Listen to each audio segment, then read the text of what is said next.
Hello guys, welcome back to session 2 for those of you who made it live out of bed up and about early for lockdown. For session 1, this is session 2.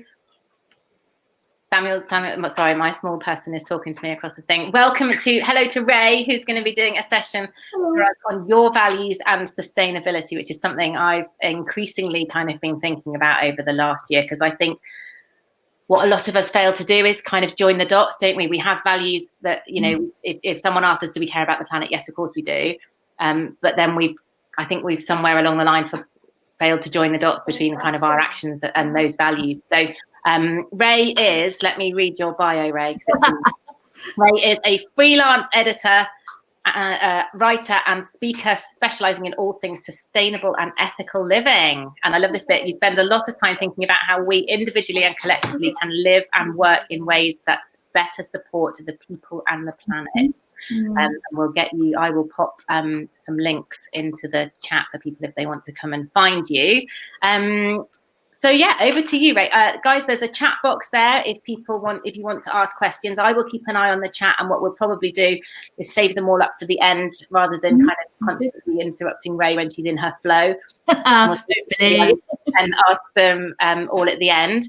There's also an ask a question button at the bottom of the screen. So the chat is really good for general chat and chatting to each other and saying, yeah, I really like that. If you've got a specific question that you really want Rae to answer, pop that into the ask a question button. And that just makes it easier to find specific questions rather than have to kind of trawl through them all. So without further ado, I will disappear. I will mute my mic as well because the kids are just over the table from me. And hand over to you, Rae. Rae, if there's anything technical, give me a shout and I am around. And I'll do my best to help you. All right, lovely. Really looking forward to this one. Off we go. Hi, everyone. I hope you can all see. So flag up in the comment box if you can't see that. I can't actually tell if you can see it or not. As Jen said, I'm a writer, editor and speaker, and I'm interested in all things sustainable and ethical living. My work's been published in a range of places, but probably the achievement I'm most proud of is that I was Warwickshire County Council's Slim Your Bin champion February 2020, which basically meant I was their champion composter and recycler for the month. And it's one of those things that means a little bit too much to me. I actually wish they'd given me a certificate rather than the voucher that they did give me. So this is very much a work in progress, but the kernel behind it all has changed how I'm developing my own sustainability practice. So I'm a freelancer, and last year I ended up in a job that involved a lot of regular international flying. And I did this even though I'd been wrestling with my own kind of flight shame for about 10 years. And I think that really shows how we can drift from what our values are. And in the end, a nasty case of sepsis forced me out of doing that job. But since then, I've been wondering about how I could have gone so far from my values to taking up a role that in some basic ways contravened them. And it's during this period of reflection that I've come up with this idea of a values-based approach. And that is what I now plan to develop and use as the foundation for all my work and conversations in the sphere of sustainability. So, to begin, the sugar dilemma. And I hope you can all see. Rae, we can't see your screen. We can see you, but we can't see your... Okay, let me try and share my screen. Yeah. You might have to, because we practiced in the green room, but it might be that you have to do it again once. Can you see now? Right. No. Okay. Let me... So if you click on share screen and then you should be able to pick your PowerPoint and click on that, and it should. Yeah. Let me just get it off.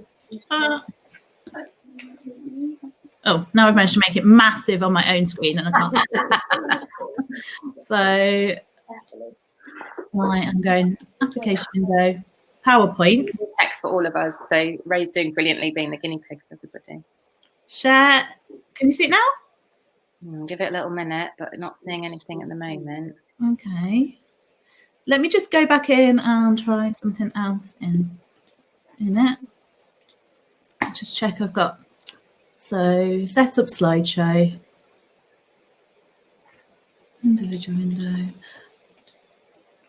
Thought I was following all the instructions. Oh, it's share screen. I mean, to be honest, it isn't hugely essential. So okay. The other thing, if you want to just email it to me, I can. That would be fab. I will. I have all my tabs still open, so I will send that over to you. And then there's no guarantee that I'll be able to make the text. In all honesty, but we can have a go. Where are we? PowerPoint. Now you can all see me gawping at my screen now, can't you? Amanda says, are you in a Mac? You need to have PowerPoint and Crowdcast in the same desktop. Does that make sense? I am on a Mac. So as your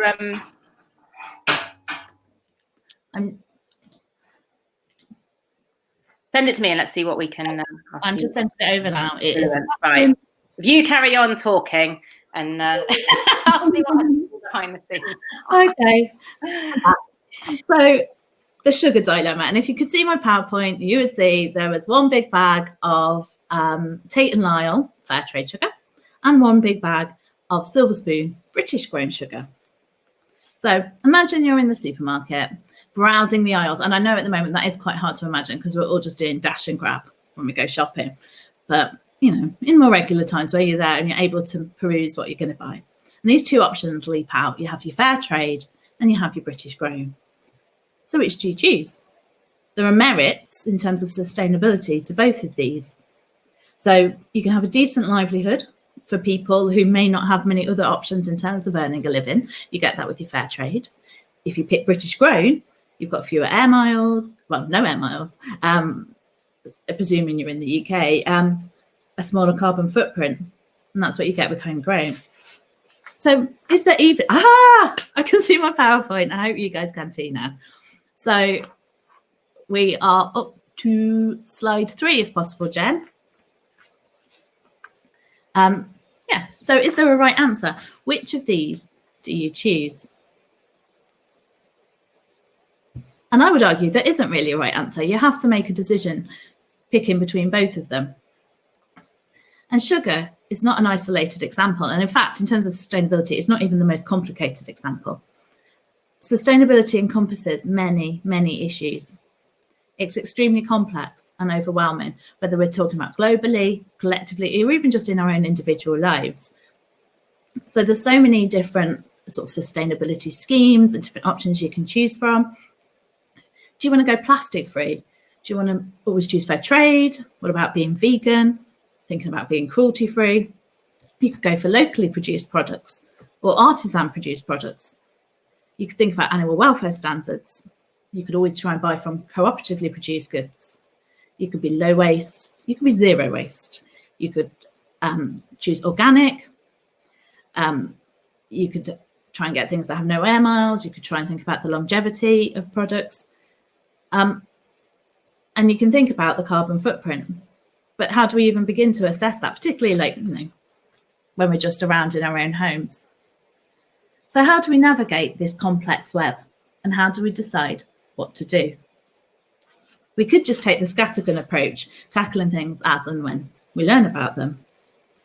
And we could do that. But even so, I think there's so many choices that we have to make that even, you know, just doing what we can when we can actually really become overwhelming. Hello, Jen. You're back. I managed to share the screen and then now it's gone. So I'm just sorry, just fiddling. As I said before, it's not totally essential. We can manage without, but it would be nice to have it. So what about when even if we do take this kind of scattergun approach, we're still going to find situations like we do with the sugar dilemma, where we have two really competing and even contradictory demands. Lovely. Am I able to flick that on? No. If you could flick on 2 slides from there, please, Jen, that would be fab. Yep, so they're all that's coming. They're just an example of some of the different schemes you could think about, you know, with your consumer choices. So it could be if you want to skip back one, sorry. So you could think about making a decision about sustainability on a case-by-case basis and applying it every time. You could always choose, for example, fair trade sugar. So that's still quite a lot of decision making to think about and to remember. You could also maybe try, making one decision and then applying that against a group of products. For example, with food, you could always choose maybe British grown products, or always choose fair trade items when they're available. And that's great, bunch of decisions made. But how do you actually go about making those guidelines for yourself?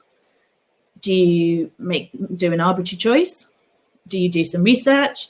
And there's definitely a place for that. We all know it's important to be informed, but actually it's not always feasible to do those research, that research as individuals ourselves. And also there's so much information out there, and it is at times competing and even contradictory. But what you can do is go one step further and create a framework for sustainable decision making that's based on your own core values. And this is a values-based approach to sustainability. And I really think this is for you if you've already picked a lot of what Jen rightly calls the low-hanging fruit. You've done the obvious, you've got your Keep Cup for coffee, you've got your reusable water bottle, and you might actually even remember to take them out of the house with you. Well done for that one. So, Jen, if you want to move on the slide, if you're able to do that. What is a values-based approach to sustainability, and why is it useful? And if you could flick on another slide, please. So a values-based approach creates a framework for our decision-making when it comes to ethical and sustainable issues. And I think it's really useful because it's a method that helps us to move beyond those initial first steps towards living sustainable. And it gives us a kind of basic roadmap and an individual roadmap to navigate all the complex and competing issues. So during my research around this, I came across a great explanation of why a values-based approach is useful. And I came across this in all places in the blog of an architectural practice. So if we could move to the next slide, please, Jen. So this architect's practice discussed the fact there are too many variable constraints unique to each project to map out a universal sustainability system. So how do you choose which areas to focus on? Lead with your values. And I think the same applies to our lives. We can't map out a universal sustainability system that each person can adopt, but we can each choose which areas to focus on by leading with our own values. Next slide, please, Jen. So often when we're beginning our journey into sustainability, we're devouring as much external knowledge as we can consume. And that is not a bad thing. It's a really simple and easy way to learn about actions that we can take. And I think there's always, no matter where you are on the sustainability journey, I think there's always a place for that kind of responsive behaviour. And I know, I've been writing about sustainability for a long time now, but I'm still an absolute sucker for any kind of Pinterest or magazine article that promises 12 easy steps to sustainability. I'm always there reading them to see if there's something new that I can learn. But after we've tackled all this low-hanging fruit and we begin to take some of the harder steps and the more kind of challenging actions, we might need to draw on our inner resources a bit more.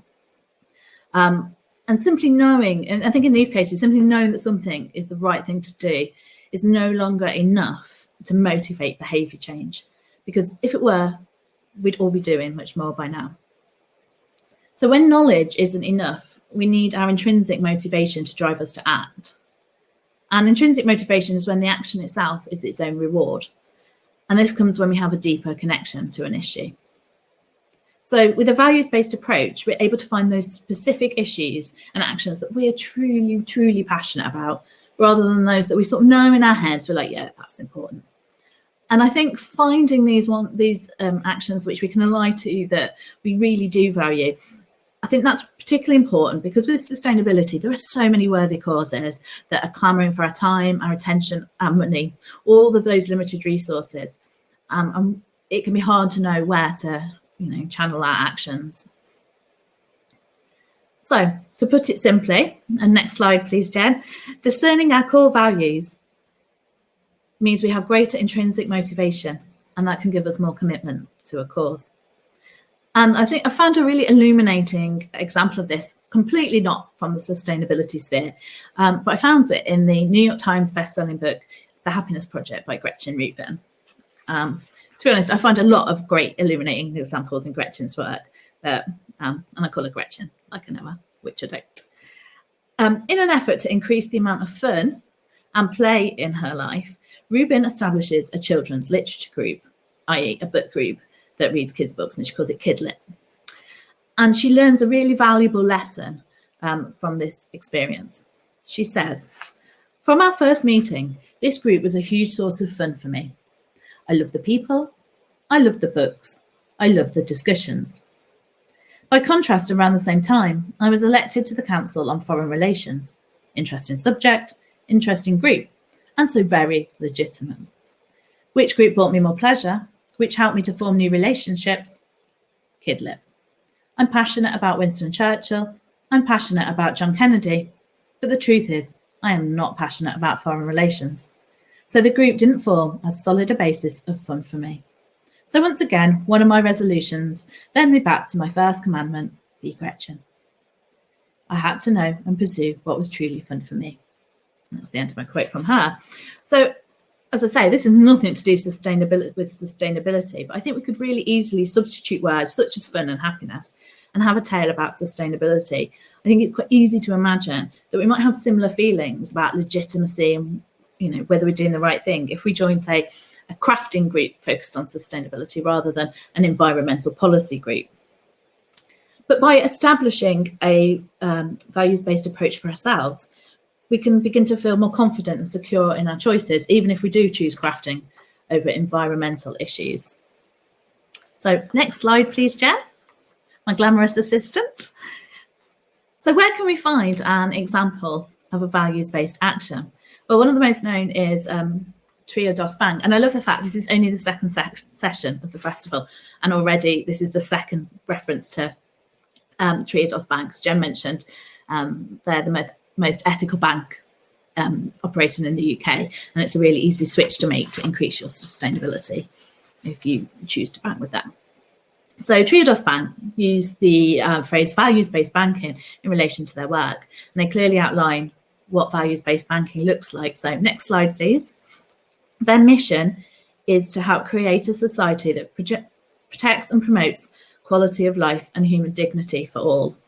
Since 1980, our sustainability financial products have enabled individuals and organisations to use their money in ways that benefit people and the environment. I'm sorry, I realise that's not very big text. So next slide, please. Triodos Bank are always also really clear about how this mission translates into their values. So their values are sustainability, transparency, excellence, and entrepreneurship. And again, next slide, please, Jan. They also go beyond just saying these things. They have external verification to prove that they actually enact these values in their work. So they've been voted Best Buy Ethical Consumer Magazine. They're a certified B Corp, and the Good Egg has said they're good with money too. So it's a way of, sort of establishing this isn't just greenwashing, which obviously we all know a lot of companies are guilty of that. But I think what's interesting about Triodos's values-based approach to banking is that they don't just limit their efforts to their own work. Triodos are also part of a bigger scheme that's called the Global Alliance for Banking Values. And that's an organisation that works to improve financial sector as a whole by delivering what they describe as sustainable development for unserved people. And this is something I'd like to come back to again. The idea that a values-based approach can really help with moving beyond individual action and encourage us to become involved in collective action too.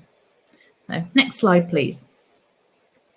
So crucial question really is, how do we create a values-based approach to sustainability? So next slide, please, Jen. What are values? And I've gone for the classic dictionary defined explanation here. So values are one's principles or standards, one's judgment of what is valuable or important in life. And, to confess, many greater minds than mine have spent a lot of time contemplating this issue and coming up with theories. Next slide, please, Jan.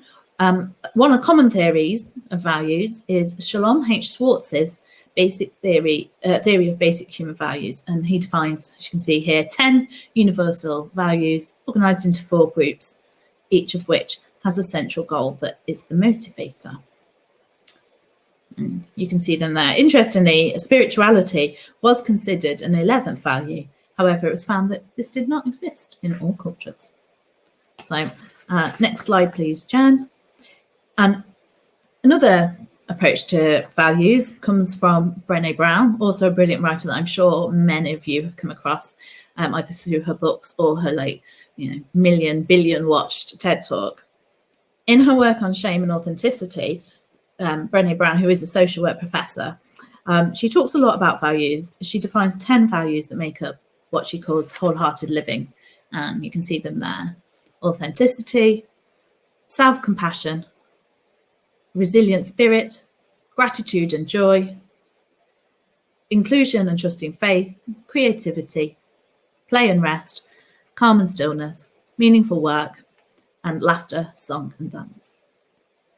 And there are many resources online to help you with defining your values, including many quizzes. Although I would just say these quizzes are not as fun as a lot of online quizzes.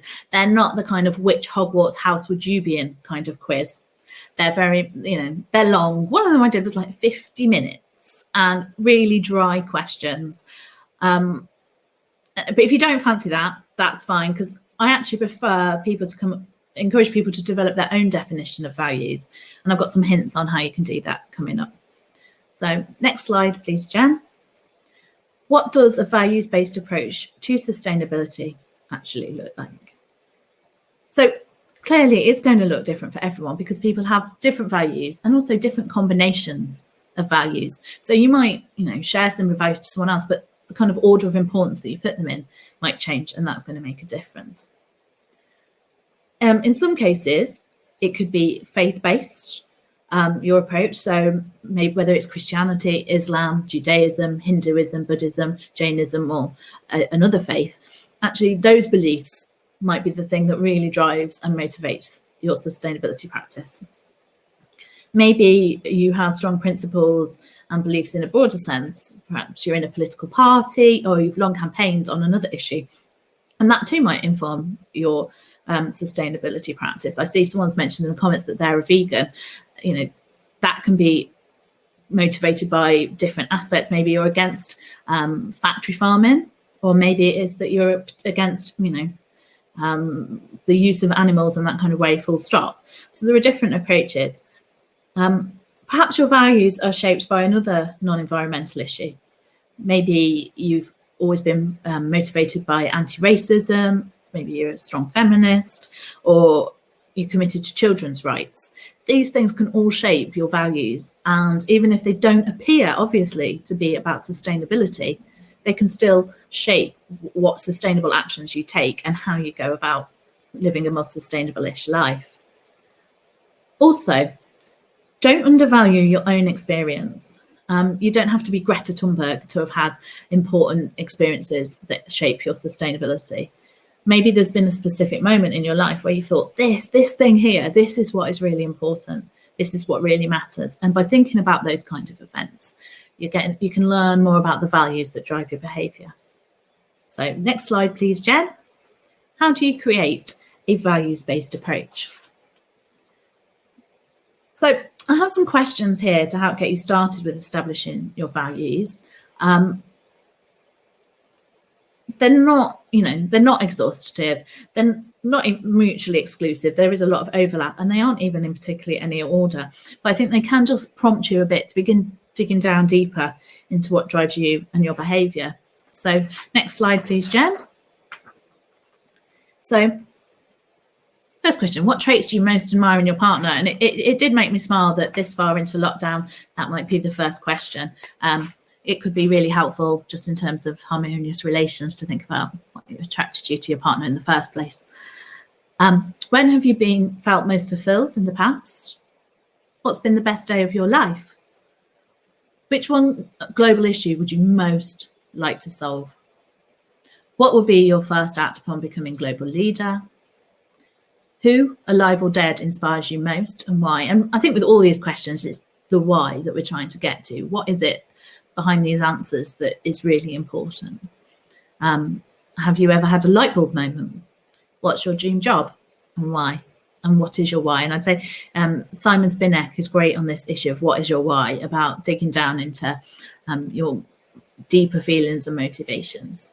So the point of these questions, as I've said, is to help you begin to think about the bigger issues. And, you know, if you're going to choose fair trade sugar over British grown sugar, why is that? What is it? Which path are you trying to take, and what's important to you, rather than just being like, I just need to do all the sustainable things.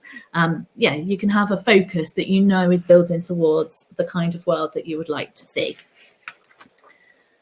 Next slide, please, Jen. Crucially, once we've established what our values are, or even just, you know, really begun to think about them a bit more, we have a starting point then, and we can begin to translate our values into actions. And this is crucial. Like, it's no good just having these values if we don't live them out. And I guess if you're motivated enough to be up at this time on a Monday morning listening to a talk on values and sustainability, you're probably fairly motivated anyway. Can I have the next slide, please, Jen? So a major example of values in action in the UK comes from the commitment made to many churches to fair trade. And this is a commitment that was driven by their core values of the beliefs. And it was also one that was vital to the establishment of the fair trade brand in Britain. It was churches in the 90s that really pushed it beyond just being the very bitter Cafe Direct coffee that you could only get in specialist shops. And I remember badgering my mum as a teenager that we had to get Cafe Direct because it was the right thing. And I had to admit, I didn't really like the taste. And now actually you can buy fair trade in any supermarket up and down the land, and loads of different products. And the churches, you know, you don't have to share their beliefs to recognise the, you know, the important contribution to they made to that. So on an individual level as well, I was chatting to someone recently who has always been passionate about animal rights. And one of the things she does is she loves charity shops. She says she always chooses the animal rights or the animal welfare charities above any others to try and support as much as she can. One of my own core values, to give an example from my life, one of my own values is a sense of adventure, and fundamental. This was key to my decision to, of all things, start composting earlier in the year. And intellectually, I knew that composting would be a learning curve and it would probably be a bit more hassle. And in fact, I had quite a long list of reasons why myself and my partner that we shouldn't begin composting. But at the same time, I was like, this could be a really good adventure, even though I guess that means I have a slightly odd sense of what an adventure is. I don't need Everest, I don't need a London Marathon, just get me a compost bin. But I think, you know, being so driven by my values to start composting was the reason why when the county council, as I mentioned at the start, I'm super proud of being Warwickshire County Council's Slim Your Bin champion, February 2020. I think the reason I am so sort of happy and passionate about that award, however rubbish it really is because it aligns with my values. And it's just one of those things that you're like, yeah, I acted on my values and I did that and I got some recognition. So, woo, Slim Your Bin. I think my feelings about composting would have probably been very different if I'd taken it up out of a sense of obligation, or that the classic, I know I should do this. And we all have those moments where we're like, yeah, I know this is important. I know I should do this. But I think all of us have probably been in a situation where we've actually managed to do something that's incredibly challenging and really difficult. Sometimes we can achieve that with loads of ease, and you know, it doesn't seem as big a mountain as we thought it would be to climb, because we're doing something that we really feel passionate about from our values. Whereas other times we've tried to do something that might be quite a simple task, and we're like, we really struggle with it because at heart we aren't really committed to that process. So a values-based approach to sustainability means much more of the former, much more of that stuff that we can do with grace and ease because we're committed and we value it, and much less of that latter kind of, I should try this kind of stuff. So Jen, if you can move me on to, I think this is my final slide. So at its core, a values-based approach to sustainability provides areas of action to focus on that resonate deeply with you. So the actions that you take will be those things that mean the most to you, and also probably where you'll make the most contribution because of your inherent passion. to go back to the Gretchen Rubin and the Kidlit group, you know, she got more out of it and gave more to it because it was the thing that she really felt strongly about, even if it wasn't the most worthy cause. I also think that sustainability and discussion of sustainability it's so much more present than it was even maybe a year ago, and that's great. But I do fear that in terms of the mainstream media and broader trends, it could just be a passing phase. And I think in order to ensure that that isn't the case, a values-based approach can help you to ensure that the sustainability practice you adopt don't just become they're not just something you do that you can then drop when you become interested in something else. It ensures that the practices you adopt are actually like part of your identity and part of who you are, and that is why you do them, because they're important to you and your identity. And finally, I just wanted to flag up that a values-based approach isn't just about your consumer choices, and these are important. And, it's Jen, I know she loves that quote, and I love it too, about every dollar you spend is casting a vote for the world you want. And yeah, this is really important, and it's certainly a source of power that we have. And I saw someone comment in the previous talk that the Eden Project in Cornwall have a sign above their tills saying your wallet is your weapon, and that is brilliant. We need to spend in a conscious way, but we can also do so much more. And I think when you're motivated by your intrinsic beliefs and principles, it does become much easier to take action that might otherwise make you feel uncomfortable. So I know some people, they don't like the idea of going on a protest. It seems a bit too shouty and a bit too aggressive. A lot of the activism around the environment, people can feel like, no, that's not for them. It's just too aggressive. But actually, I think it's much easier to contemplate doing, taking up that challenge and moving to the next step of your sustainability when you want to join, say, a protest that is about something you really are passionate about, rather than an issue that you just think, oh yeah, that's important.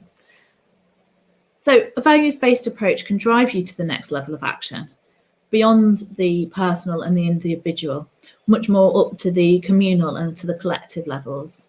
And that, my friends, is a really powerful, powerful place to be. So thank you for listening.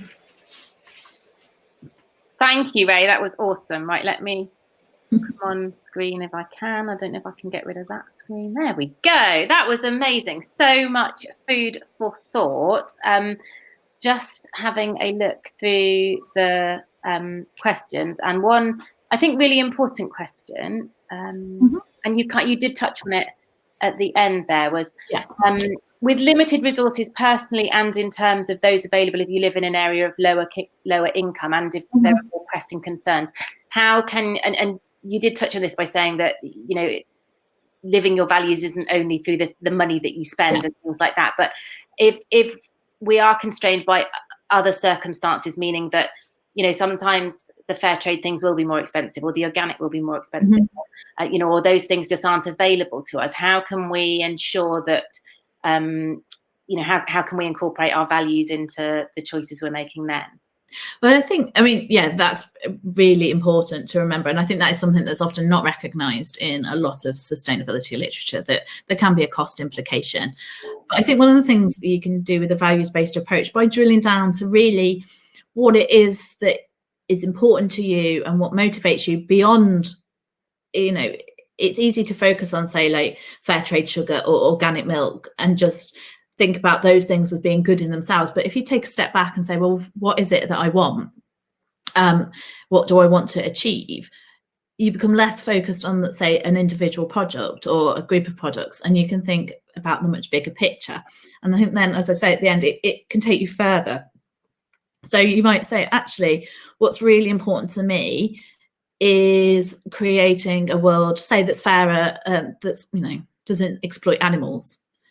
And rather than then, you can then not just think about like the products you buy, but you might think about a cause that you could support that doesn't involve necessarily money. Maybe you could take certain actions, campaigning actions, sign petitions around that. Or maybe you think, actually, what's important to me is ensuring that we leave a decent world behind for my grandchildren. Well, maybe then that's about taking actions and kind of in that direction and doing things maybe with your grandchildren that don't cost money, but to encourage a sense of, good environmental practice. So it's about, it allows you to not just focus on what you're buying, but why you're buying it. So if you can't afford things, you can maybe find some other ways. I think I've rambled a bit there. No, that's great. And I think one thing. I also think then if you have a sense of what it is that you truly value, however limited your resources are, then you can channel it to where you're going to get most bang for your buck in terms of your own feelings. So maybe organic milk might not be the top of you might realize actually that's not my priority.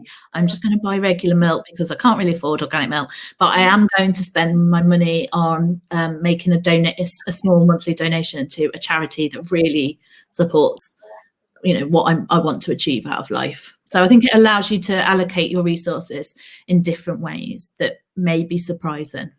Yeah, definitely. And I think for anyone who was on my session earlier, remembering that not all of your choices, you don't always have to buy everything fair trade or everything organic. So maybe you if you have budgetary constraints, so maybe you can day after payday you can treat yourself to some fair trade chocolate or whatever, and kind of remember that ish part of it. And then Michael said his question was more fundamental about how needs relate to values, but I'm not quite sure.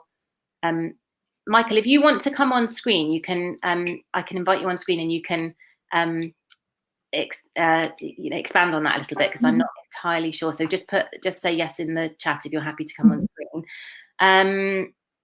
Let's have a look. Contacting companies on how they can change to make a difference is doable for everyone. So yeah, so that people power, that pester power almost that we have as consumers, especially now on social media. If you find a Coca-Cola bottle that's been littered, take a picture, tag them and say, do you want your rubbish back? Or, you can ask a supermarket brand why their chocolate isn't fair trade. So putting that pressure on them is a really valuable thing that we can do as well. Everyone is so impressed with your composting or Slim Your Bin award. I really gave you like a certificate or a badge or something like that. Honestly, I actually leapt out of my chair when I got this email from the council saying you're a champion for the month. I'm just so proud of it. And it is silly, but I think it's that recognition that when you've done something that is, it wasn't hard, but it went beyond what I would normally do. But I was because it's part of my values. Right, let's have a look at these questions. Somebody was having issues with the camera, but I think that was their end rather than ours. So yeah, Michael's added a question in here. We obviously want a lot more people to change. A lot of people are struggling with their basic needs as a priority. How would you connect values with needs when talking to people who might not be environmentally focused? And then Emma said, we do have a session on Friday about how to engage at work. And I think those principles are going to be really similar, but I don't know if you've got anything to... I think one of the things that I'm always keen to do is to try and lift the sense of guilt that people have, that people always feel they aren't doing enough or that they can't act. And I think the onus has to be on those of us who do have the resources and the time to do more and not expect people who are struggling to, we can't judge people for not buying organic milk when they maybe can't afford things. And I think maybe that's going to come home even more during the coronavirus crisis. Actually, people have to make really difficult decisions all the time. But I also think that this approach maybe allows people, as I've said, it isn't just about our consumer choices. It can be, but it doesn't have to be. And maybe this provides a way for people who don't have a lot of spare cash to think about things they could do instead. Go on when you go for a walk, we're all allowed outside more than once a day now. Maybe do a litter pick while you're out. It's something really small. And I think it can, sometimes our actions can feel too small. But if we think about them in terms of a bigger framework of values, we actually realize, it does make a difference. Although then to add another caveat to that, our actions do not let the actions of people who really need to make a difference, like the big corporations. We're not, this is about letting them off the hook. They need to take action too. Yeah, definitely. There's quite a few questions about composting, and I really did want to have a composting session in, and it just didn't happen. Okay. Maybe what we'll do is we'll have a campfire questions thread in the Facebook group. So if people ask their composting questions in there, and maybe our composting champion might be able to come in and no pressure, might be able to come in and help us in there. So yeah, there's questions about composting, and I've got a few resources around composting as well that I can share with people. I mean, one thing that I could just flag up now is, if you are interested in composting, check out your local council's website. I don't know if, in our case, it's the county council, not the borough council. That's where I got nearly all my information from. They have loads of resources. They have lots of offers around composters and things that you can get from them at reduced prices. Yeah, councils are really keen, because obviously it reduces their refuse collections. So yeah, check out your council if you're interested. Brilliant. And then one final question. What about when your council limits your value, say with waste? So Claire can't compost and she can only use black sacks. So, that's difficult when I guess you've got values and there's actions that you want to take, but you're limited by a little bit, I guess, like being limited by the resources of money and things like that. But that's quite frustrating, I think, sometimes. Yeah. One approach to that could be, of course, is to challenge council on why that is. Take that up as a cause, pester them, find out why, especially when that seems to contravene a lot of the direction of travel of most councils. But also accept that, if that's the limit, try and work against that limitation. But if that's the limitation you do have, well, maybe you can't do anything about it immediately, but look at other things you could do. So maybe you could increase your recycling. Some stuff that's hard to recycle, you can actually recycle through TerraCycle, and there are usually places in your community where you can do that. So you might think, right, I can't do much about that aspect of my rubbish, but I can make a bit more of an effort in this one. Or look at your values and think, okay, my rubbish situation isn't perfect, but I can do more about this particular thing that you really value. Definitely. And I say that to people a lot about plastic. That the most visible plastic, I guess, we have is after we've done our supermarket shop and we're faced with all those carrier bags of plastic afterwards. And that's where people have the biggest frustration. But actually, I think that's the hardest thing to tackle. So, actually, at the moment, it's quite difficult to food shop plastic free. So let's have a look at maybe our bathroom and what plastic free changes we can make there. Or maybe we just shelve plastic for a minute and we look at food waste. Food waste is something we can all hopefully do something about. So sometimes it is, as you say, about accepting the fact that we can't, that we've reached a bit of a wall there at the moment, and while we work out a way to go around that or over it or whatever, let's just redirect our attentions onto some different things. Yeah, I think that's absolutely true. Do your best with the obvious things, but otherwise, there are other things we can also think about. There's always something else you can do. Definitely. Brilliant. We're going to have to wrap up, guys, because we've got the next session starting at 11, which is Alexander Fury is going to be talking to us about Project Drawdown, which some of you might be familiar with, is a kind of a project that looked at the 100 top sort of climate solutions, and hopefully Alexander's going to talk to us about how we as individuals can sort of help make some of those happen. So we'll see you at 11. Thank you so much, Rae. I have popped your link in there. Let us just tell us now where we can come and find you on your website and social media. If you're able to flick onto my final slide, I do have my details there. So you can sign up to my newsletter, which is Turning the Dial, Moving Towards a More Ethical and Sustainable Life. You can sign up for that at raeritchie.com. You can find me across all the socials on Rae_Ritchie_ as well. Right, let me just flick that forwards. Everything, so Rae_Ritchie_ Twitter, Instagram, and LinkedIn, and then your website and your newsletter sounds fabulous. I love that concept of turning the dial. So absolutely brilliant. Thank you, guys. The replay will be available. A couple of people have been asking, so if the tech's working, it should be available pretty much straight after we end this broadcast. So should be able to come back. And like I said, I think the chat stays there. So there's lots of links and lots of lovely chat that people have been putting in there.